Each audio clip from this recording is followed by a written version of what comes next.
Vamos a la Biblia y bueno, estuve pensando toda la semana en esto y ahorita si tú prendes la televisión, todo tiene que ver con elecciones, ¿no? ¿Sí? Y todo tiene que ver con ese rollo. En la calle hay muchas pancartas, muchas opciones, mucho como eso, pero hoy yo le quiero, como creyentes tenemos responsabilidades ante el Estado, igual que el Estado tiene responsabilidades ante el pueblo, ¿ok? Vamos a ver qué dice la Biblia acerca de cómo nos tenemos que relacionar nosotros con el Estado y qué obligaciones tiene el Estado para con nosotros, porque hay una muy mala interpretación de esas cosas.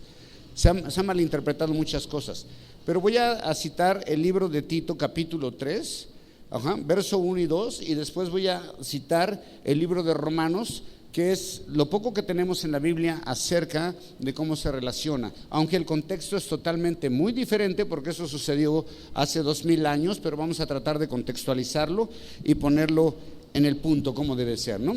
Y en este último capítulo del libro de Tito, ¿me pones Tito 3 por favor ahí, hijo?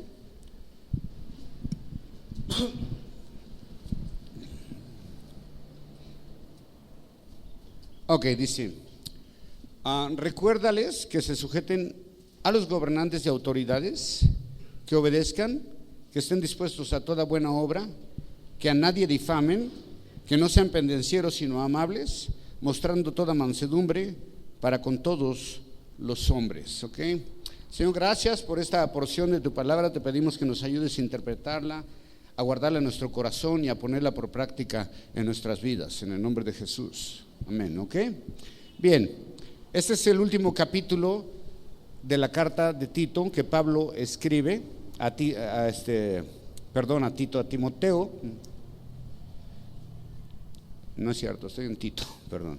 Que instruye a Tito en cómo debe ser la conducta de la iglesia y en su totalidad para con el mundo secular, incluyendo algunos temas doctrinales como la seguridad de la justificación. Pero para poder entender las instrucciones que Pablo está dando a Tito en este momento, en cuanto a la relación de los creyentes con el gobierno, debemos contextualizar el tiempo en que fue escrita esta carta, cuál era la situación política y el gobierno en cuestión. ¿Okay? Entonces vamos a hacer un poquito de historia. El pueblo de Israel, es decir, los judíos, durante su historia sufrieron de ser conquistados por diferentes naciones, fueron esclavizados. Aunque el pueblo de Israel en una época de su historia llegó a ser la nación más poderosa de todo el mundo bajo el reinado de Salomón, ¿se acuerdan? Dominaron el mundo por completo. No había nación más poderosa que Israel hasta que el reino se dividió, es decir, cuando hubo una pequeña, por decirlo así, guerra civil entre las tribus y se dividieron. 10 tribus fueron al norte, 2 tribus fueron al sur y vinieron conquistadores aprovechando esa división. Vinieron los babilonios, vinieron los asirios. ¿Y qué pasó? Pues les quitaron el poder y el privilegio a la nación de Israel. Los judíos siempre anhelaron volver a esos tiempos de gloria y muchos esperaban que llegara el gran Mesías libertador que los colocaría de nuevo en la posición de ser esa nación poderosa. Cuando Jesús inicia su ministerio sobre la tierra, muchos judíos creyeron en Jesús, pero con una idea equivocada de lo que vino a ser Jesús. Muchos tienen una perspectiva muy diferente de lo que Él va a ser y creen que va a ser un libertador político que va a acabar con el gobierno romano que están sobre el pueblo de Israel, que es el imperio que está dominando al mundo. Y en el Evangelio de Juan encontramos que mucha gente pretendía hacer rey a Jesús. Si tú lees en Juan 6:15, por favor acompáñame ahí y pónmelo acá, por favor, Juan 6:15. Dice: después de esto, Jesús fue al otro lado del mar de Galilea. Pero entendiendo Jesús que iba a venir para apoderarse de él y hacerle rey, volvió a retirarse al monte él solo. La gente pretendía que Jesús tomara el trono. Esperaban que él iba a ser un libertador político y que los iba a volver a colocar en una posición poderosa a la nación de Israel. los discípulos, cuando fueron llamados por Cristo, creían lo mismo y estaban buscando hasta puestos políticos, esperando que Jesús terminara con las autoridades romanas. ¿Ves? Algunos ya se hacían con algunas secretarías y cosas como esas.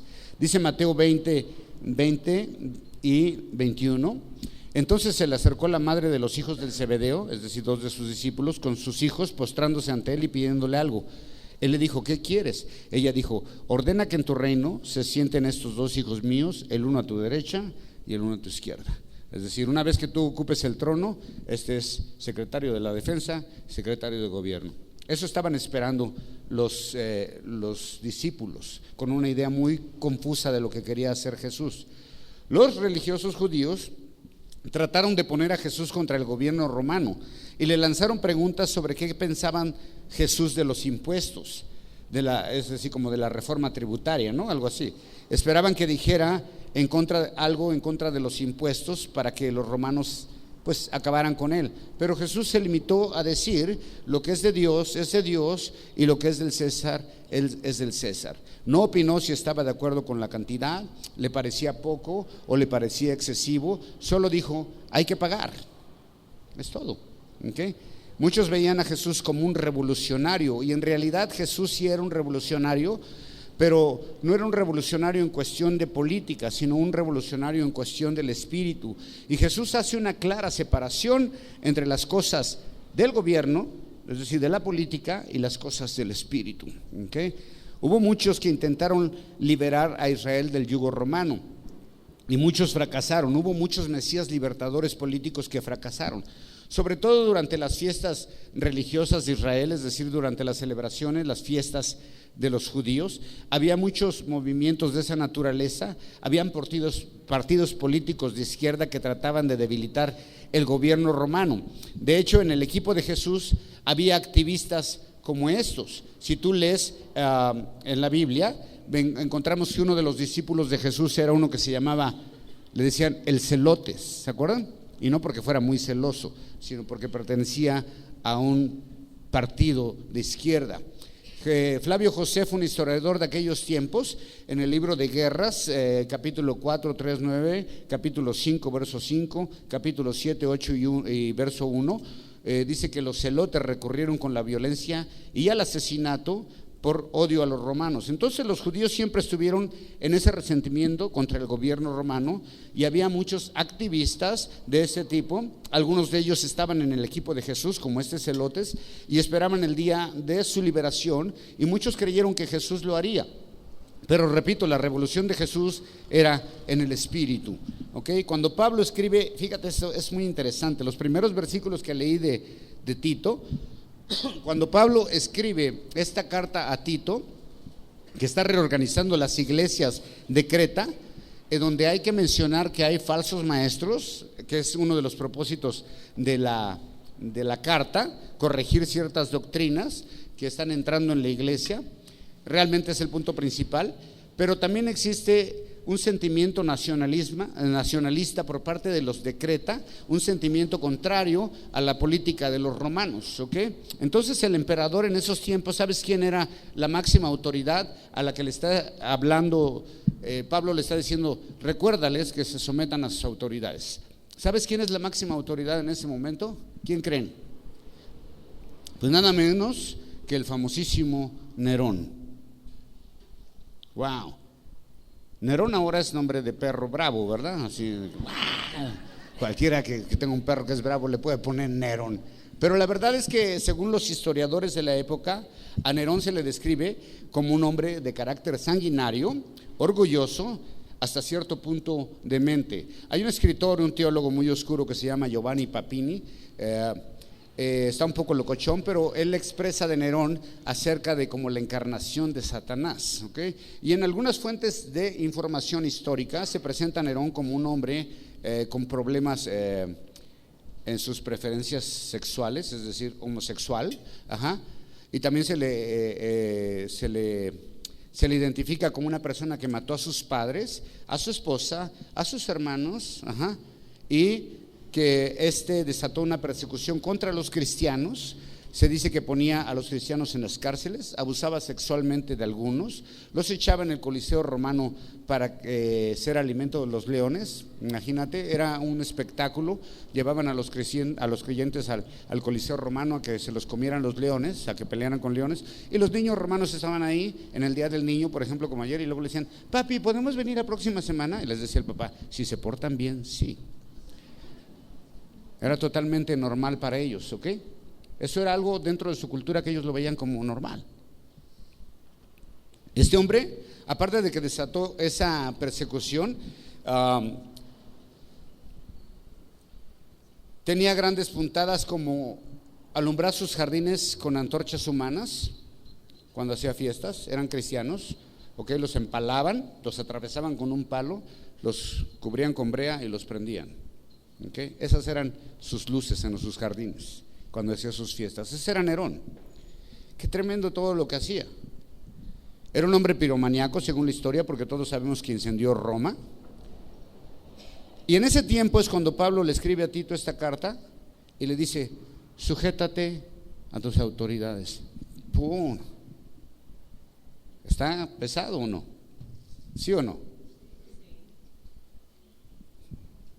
¿Sería difícil para Tito y sus congregantes sujetarse a un gobierno así?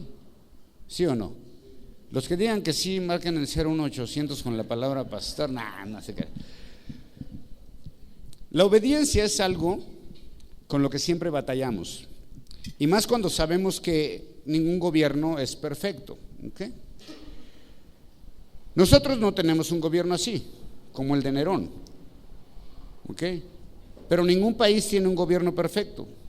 Así es de que sería fácil para los creyentes de hoy, como los del pasado, someterse a un gobierno, aun cuando sabemos que hay ciertas cosas que no nos gustan. ¿Será fácil? ¿Es deber del creyente ser instruido, o deber del pastor instruir a su congregación en cuanto a la relación con el gobierno, o no? ¿Sí? Ok, la carta que nos habla más acerca de todo esto es Romanos 13. Acompáñenme ahí, por favor. Y aquí vamos a salir de muchas dudas, de muchas malas interpretaciones que hay acerca de este pasaje. ¿Por qué Pablo recomienda que estén sujetos a sus autoridades, a los cristianos? Bueno, primero porque los cristianos eran un grupo minoritario, y porque tenían la tendencia a levantar mesías libertadores políticos, y ninguno consiguió la victoria. Todos terminaron muertos. Entonces por eso Pablo le dice: llévensela tranquila, porque si no, los matan. ¿Ok? Pero vamos a ver qué dice. Dice Romanos 13 del verso 1 al 4: sométase toda persona a las autoridades superiores, porque no hay autoridad sino de parte de Dios, y las que ya hay por Dios han sido establecidas. De modo que quien se opone a la autoridad, a lo establecido, a Dios resiste, y los que resisten acarrean condenación para sí mismos, porque los magistrados no están para infundir temor al que hace el bien, sino al malo. ¿Quieres pues no temer a la autoridad? Haz lo bueno y tendrás alabanza de ella, porque es servidor de Dios para tu bien. Pero si haces lo malo, teme, porque no en vano lleva la espada, pues es servidor de Dios, vengador para castigar al que hace lo malo. Okay, esto es algo muy similar a lo que Pablo le dijo a Tito, los primeros versículos que leímos. Y Pablo conocía que el gobierno romano, aunque él pensaba en una manera, en un sistema muy diferente como judío, pensaba en un sistema civil y moral muy diferente, porque su concepto de la ley era otro, era la ley de Dios y no la ley de los romanos, ¿eh? Entonces él conoce el gobierno romano, su concepto de ley es muy diferente, pero entiende. Pero aún así pide la sujeción de los creyentes a las autoridades, y agrega que todo gobierno es que instituido por Dios, ¿sí? ¿Cómo se compone un gobierno? Porque hay una idea muy equivocada de cómo se compone un gobierno. Un gobierno no es una persona, ¿ok? En México el gobierno se compone de 3 poderes, ¿sí? ¿Quién se lo sabe? Ok, muy bien. Eso es lo que conforma un gobierno, ¿ok? Y aquí es el punto. Dios establece gobiernos en cada nación, clan o tribu, comunidad, etcétera. Son magistrados, no es una sola persona, ¿ok? Tenemos esa mala idea, no es una sola persona.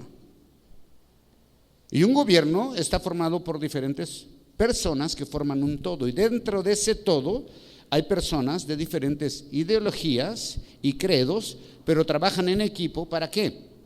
Para lograr el bienestar de la sociedad a la cual representan, y su deber es proteger a la ciudadanía. Estoy hablando del gobierno hacia nosotros, ahora después vamos a hablar al revés, ¿okay? No es como algunos preguntan. Algunos preguntan, como dice aquí la Biblia, que Dios establece las autoridades, entonces algunos te preguntan, ¿entonces Dios puso a Hitler? ¿O Dios puso a nuestro presidente actual? No. ¿Okay? Dios establece que cada nación debe tener un gobierno, y no es la finalidad de Dios que las personas cuando lleguen al poder se puedan corromper. Eso no es el plan de Dios. Dios establece gobiernos, no gobernantes, ¿okay? Si no fuera así, entonces no sería democracia y se perdería el concepto de la libre elección que Dios nos da. ¿Quiénes ponen los gobernantes? El pueblo. ¿Quién establece los gobiernos? Dios. Si no, ¿qué caso tendría que hubiera ese tipo de sorteos, ¿no? De elecciones, si Dios va a poner al que quiera? ¿Okay? Nosotros elegimos quiénes, pero Dios establece los gobiernos. ¿Okay? Deuteronomio 1, 12 y 13 dice: ¿cómo llevaré yo solo vuestras molestias y vuestras cargas y vuestros pleitos? Dame entre vosotros de vuestras tribus varones sabios y entendidos y expertos, para que yo los ponga por vuestros jefes. ¿Okay? Este es Moisés hablando de que necesita gente que le ayude a llevar el gobierno del pueblo de Dios, que para entonces ya son millones. Aunque podemos citar algunos casos en donde Dios eligió a una persona en particular, hablamos de personas elegidas por Dios con un propósito especial, y por lo general que tenía que ver con el propósito con el pueblo de Israel. Pero los gobiernos establecidos, aunque ningún gobierno es perfecto, tienen por finalidad mantener el orden y la seguridad social. ¿Okay? ¿Están de acuerdo con eso? ¿Sí o no? Okay. ¿Qué pasaría con un país que no tuviera gobierno y no tuviera leyes? ¿Okay? ¿Qué pasaría? Sería un desastre. Cada quien haría lo que quisiera. Como en el tiempo cuando no hubo rey en Israel, ¿te acuerdas? Y decía, en ese tiempo cada quien hacía lo que bien le parecía. ¿Y qué pasó? Fue un desastre total. ¿Okay? Por eso Dios establece los gobiernos, ¿okay? En toda institución, clan, tribu, país, nación, hasta dentro de una familia. Así que el punto de Pablo para los creyentes de Creta y para Tito es: si te la quieres llevar tranquila, esto es ahora en relación del creyente con el gobierno, dice, pues respeta las disposiciones de gobierno. ¿Okay? ¿No quieres multas? ¿No quieres cárcel? ¿No quieres problemas? Vive en sujeción a las leyes de tu estado y acatando sus normas, aunque el gobierno no sea perfecto. El creyente no es llamado a cambiar gobiernos ni a tratar de quitarlos. Porque quien juzga a las naciones, ¿quién va a ser? Cristo. Cristo nos llamó a hacer una evangelización mundial como creyentes, como iglesia. Así es de que si somos creyentes debemos de dar testimonio y debemos de cambiar nuestra mentalidad en cuanto al resentimiento. Es lo que les está diciendo a los creyentes de Creta. Tienen que cambiar ese resentimiento que tienen hacia el gobierno romano y hacer algo diferente. Pero también nos lo dice a nosotros. El punto es que el creyente debe reflejar la naturaleza de Cristo. No podemos decir, soy creyente, tengo una nueva naturaleza, pero desobedezco todas las leyes de mi estado. No estoy de acuerdo y soy rebelde. ¿Cree que daría buen testimonio eso de usted como creyente?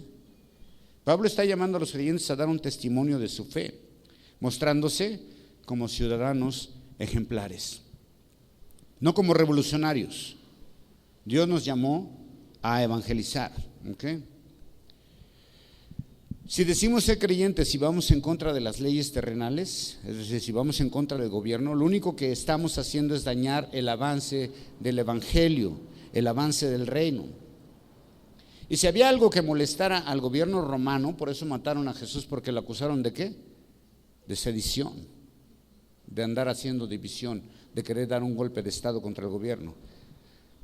Si había algo que molestaba al gobierno romano, era aquellos que armaban revueltas. Y la única concesión que tiene el creyente para no obedecer una disposición de gobierno, ¿cuál es? Cuando van en contra de los principios morales establecidos por Dios. ¿Ok? Por eso nosotros no estamos, como creyentes, no estamos a favor de los matrimonios del mismo sexo, ¿verdad? No estamos a favor de eso. ¿Por qué? Porque la Biblia establece que el matrimonio es entre un hombre y una mujer. ¿Okay? La única concesión que tiene el creyente es cuando se te pide que hagas algo que es inmoral o va en contra de los principios de Dios. En Hechos capítulo 4, versos 18 y 19 dice: y llamándolos, les intimaron que no hablasen ni enseñasen en el nombre de Jesús. Es decir, las autoridades vinieron con los apóstoles y le dijeron: ¿saben qué? Párenle con eso de Jesús. ¿Ves? O van para atrás todos. ¿Y qué dijeron los apóstoles? Mas Pedro y Juan respondió diciendo: juzgad si esto es justo delante de Dios, obedecer a vosotros antes que a Dios, porque no podemos dejar de decir lo que hemos visto y oído. ¿Okay? Entonces dice Pedro: en eso no podemos obedecer. ¿Ves? Si tú me pides que deje de hablar de Dios, que deje de hacer la obra del evangelio, no lo puedo hacer aunque me lo pida el gobierno. Pero volvamos a la carta de Tito, por favor. Vuélveme a Tito capítulo 3, versos 1 y 2.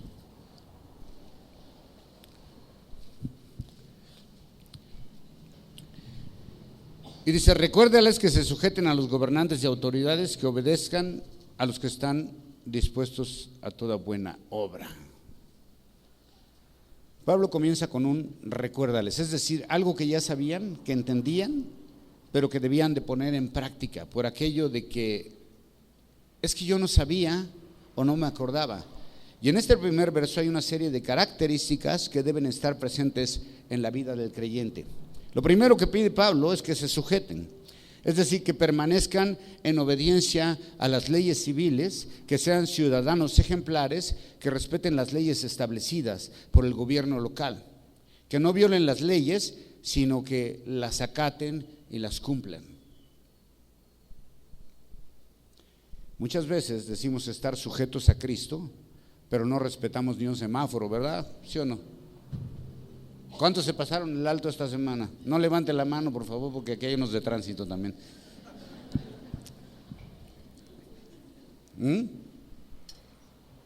Les pide que obedezcan. ¿Cuántos respetan, por ejemplo, el límite de velocidad? Hay dos clases de obediencia: obediencia en hacer lo malo y obediencia en hacer lo bueno. Y en ese caso, permanecer en el marco de la ley como ciudadano respetuoso de la autoridad, que sería hacer lo bueno, eso es a lo que nos llaman, ¿no? Y si no vas a obedecer y no te vas a sujetar a las disposiciones de ley, pues por lo menos quítale el pescadito a tu carro, ¿no? O la calcamonía que traes ahí de yo amo a Cristo, ¿no? ¿Sí me entiende? Vas cometiendo toda clase de infracciones y todo y anunciando soy cristiano. Bien. Hay que recordar que el gobierno romano no era justo para nada, ¿no? Sino que era un gobierno muy abusador. Y aún así Pablo dice: sujétense. Y ya hablamos quién era el emperador, Nerón, que estaba bien locochón, ¿okay? Y le dice: sujétense. Y lo que le está diciendo es: no intenten ir en contra por su propio bien y a manera de protección del creyente. Además que los grupos cristianos, como dije, eran una minoría, y aunque intentaran algo, no iban a lograr nada. Y lo único que estaban haciendo era estorbar el crecimiento del evangelio. Como ya dijimos, el propósito principal del gobierno es de dar seguridad, seguridad y orden a la sociedad. Ese es el principal objetivo del gobierno hacia nosotros. Pero el de nosotros hacia ellos es ser ciudadanos que acatan y respetan todas las disposiciones del gobierno. ¿Okay? Algo en lo que fallamos a menudo es que desobedecemos las leyes civiles. Por ejemplo, pagar impuestos. ¿No? ¿Cuántos creyentes no andan buscando la forma de evadir impuestos? Cuando le preguntaron a Jesús, ¿es lícito dar el impuesto al César o no? ¿Qué dijo Jesús? Paguen. Se limitó a decir, si eso le pide el gobierno, pues déselo. Y a Dios lo que es de Dios. ¿Okay? Respetar las leyes de vialidad. ¿Cuántos tienen un disco pirata en su casa? No levanten la mano. ¿Ok? Eso se llama robo. ¿Ok?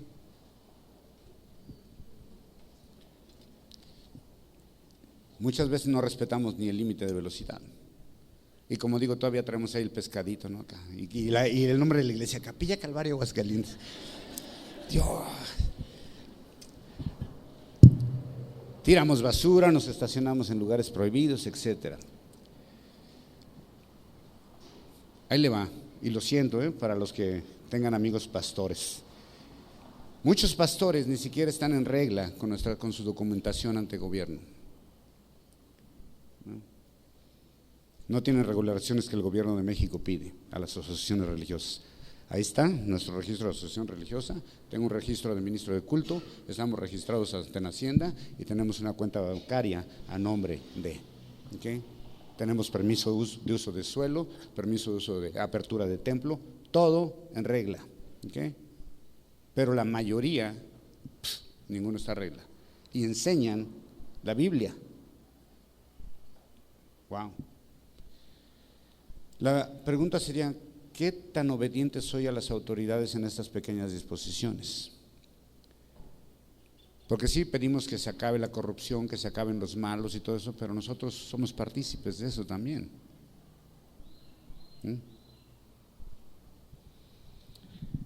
Aunque nosotros no damos mordida, damos ofrendas de amor, ¿verdad? Te para el de tránsito y le dice, no le voy a dar mordida, pero le voy a dar una ofrenda de amor. ¿Qué onda?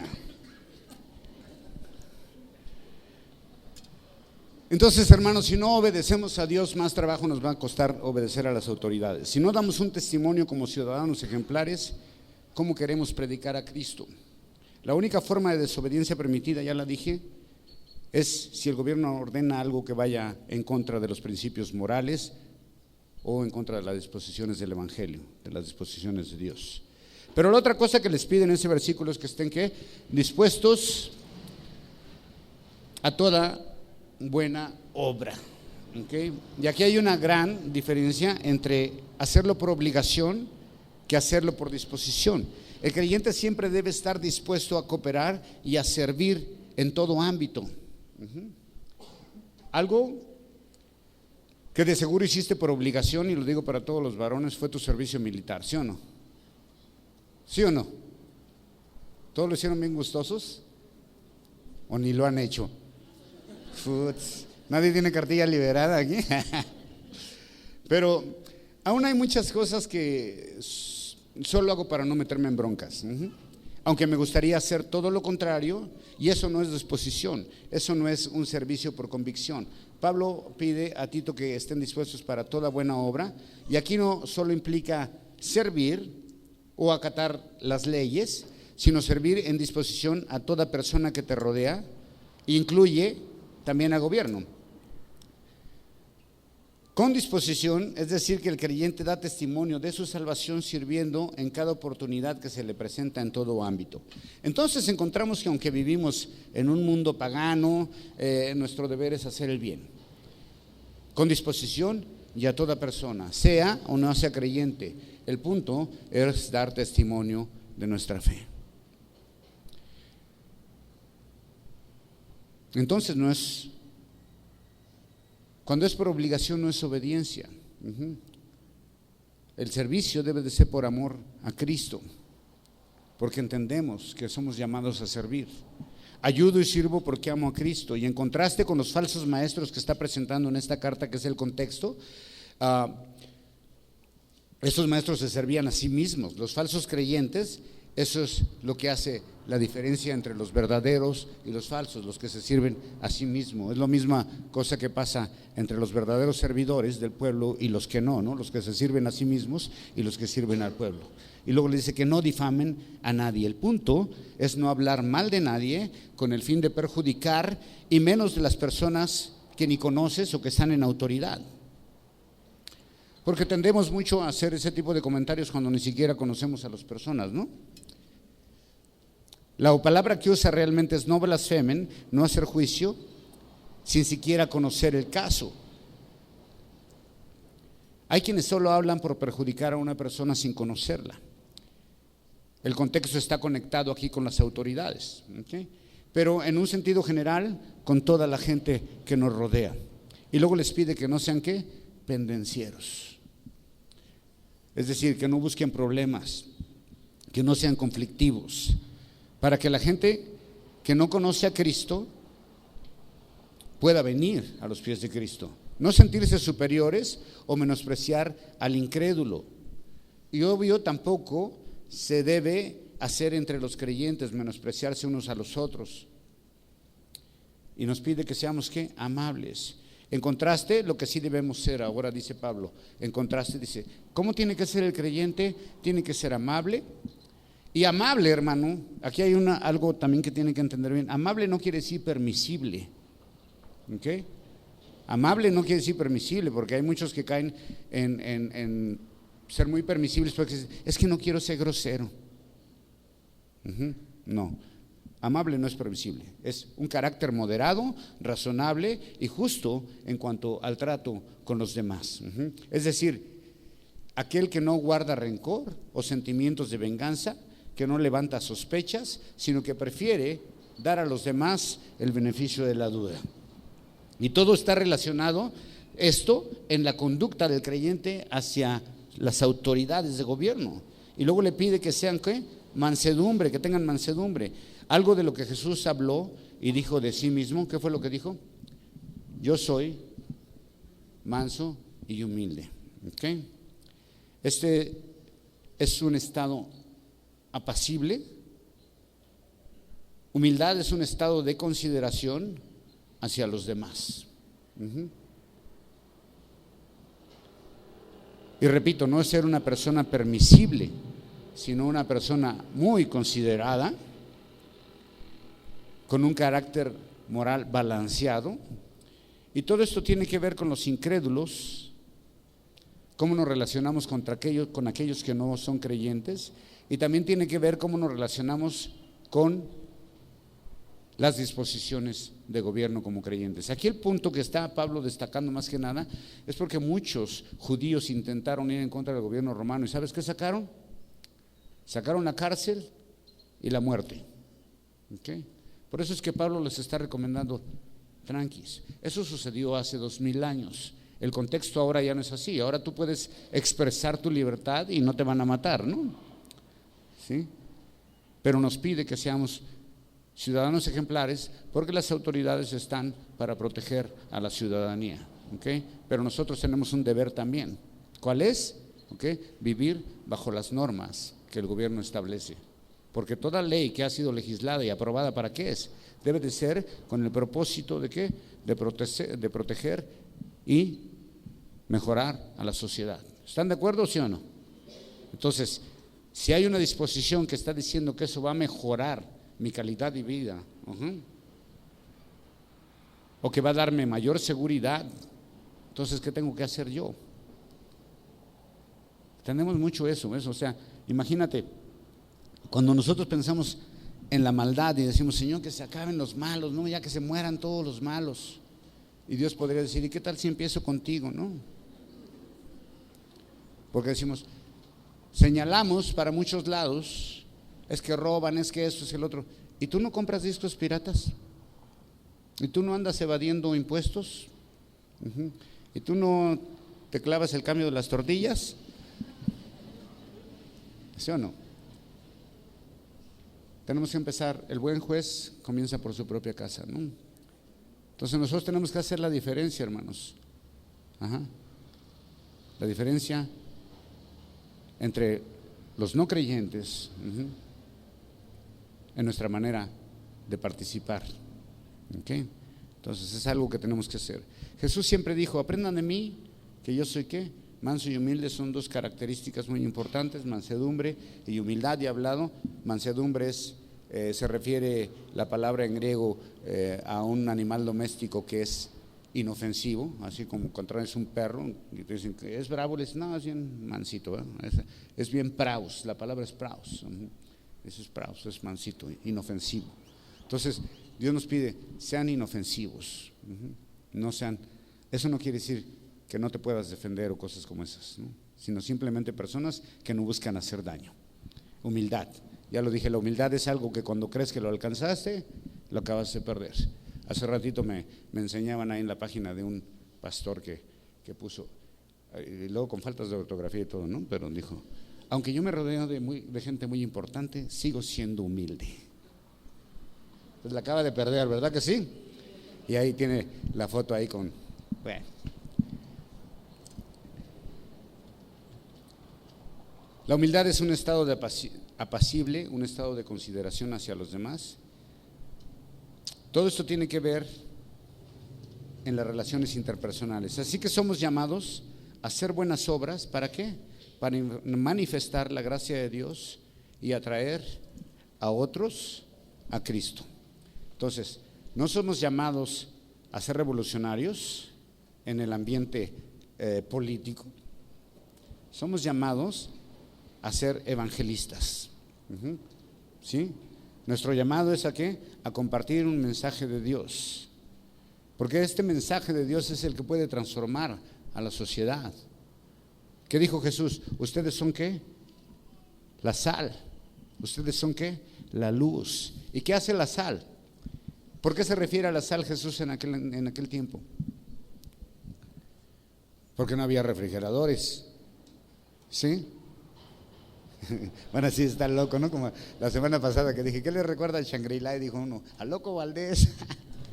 Felicito, ¿verdad? No, Jesús menciona la sal porque la sal era lo que usaban para preservar, para conservar. Entonces dice, ustedes son la sal. Y cuando dice Jesús, ustedes son la sal, es decir que nosotros estamos como preservadores dentro de un mundo caído. Por eso nos dice, ustedes son la sal. ¿Qué pasa con la sal? La sal, cuando está en el salero, pues no hace nada, ¿verdad? Pero cuando hace contacto con otro elemento, ¿qué pasa? Lo cambia. Cambia su sabor, su textura, todo cambia. Entonces Jesús nos llama sal y nos llama luz, ¿verdad? Dice que somos luminares, que debemos de reflejar la luz de Dios. Así es de que por favor, hermanos, tenemos que ser ciudadanos ejemplares. Y si no puedes, quítale el pescadito ese que traes ahí, la calcomanía, porque inmediatamente perdemos todo eso, ¿no? Más cuando vamos manejando, ¿se acuerdan? Entonces es difícil.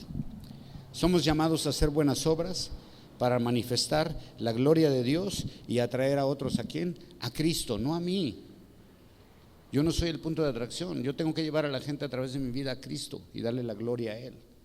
No somos revolucionarios, no somos reformadores, somos llamados a compartir el mensaje de salvación y a darte el testimonio de nuestra nueva naturaleza en un mundo caído, y todo lo hacemos por amor a Cristo y por testimonio de quien nos llamó a servir. ¿Ok? ¿Están de acuerdo, sí o no? Ok, todavía andamos con mucho tiempo, así es de que vamos a terminar con alabando a Dios. Póngase, vamos a alabar a Dios en eso.